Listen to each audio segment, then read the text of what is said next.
Hello again. In this lecture, we will be discussing how to maximize your personal productivity so that you can complete tasks and projects quickly and efficiently. The productivity of your team begins with you. One of the great dangers of project management is that too many people feel that they already know all they need to know about the subject. They take their ability to do several jobs at once or in a row for granted. They fall into the intelligence trap of the low performer. They use their intelligence to point out to themselves and others how confident and capable they already are. Essentially, they join the ranks of the incompetent. When you decide to become excellent at project management, you begin to apply a systematic process to get your tasks done in the most productive way possible. Your ability to complete multitask jobs is central to everything else you accomplish, and it's not that difficult to learn. In order to be your most productive self, the key is to determine which areas are the primary contributors to your output. Which areas, if you could work on them all day, would have the greatest impact on your success or move you forward towards your goals the most. These tasks should be the focus of your day-to-day work.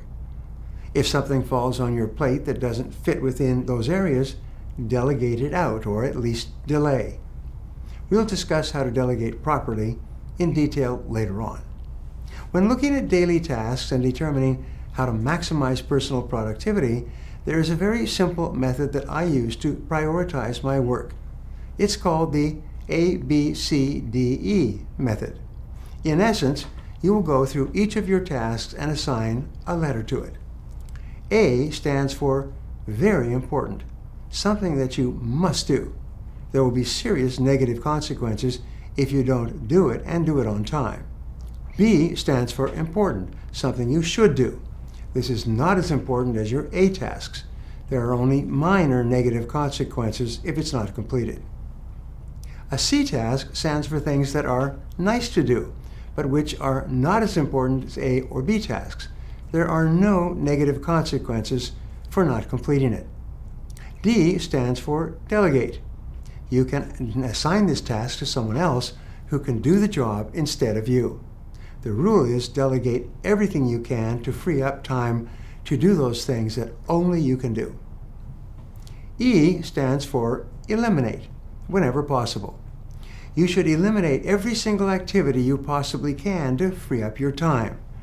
After going through this exercise, once you can clearly determine the one or two things that you should be doing above all others, just say no to all diversions and distractions and focus single-mindedly on accomplishing those priorities.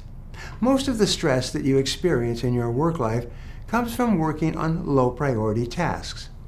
The amazing discovery is that as soon as you start working on your highest value activity, all your stress disappears, and you immediately become more productive. Resolve today to set clear priorities in every area of your professional life, and always choose the activities that will assure you the greatest output, productivity, and prosperity in the long term.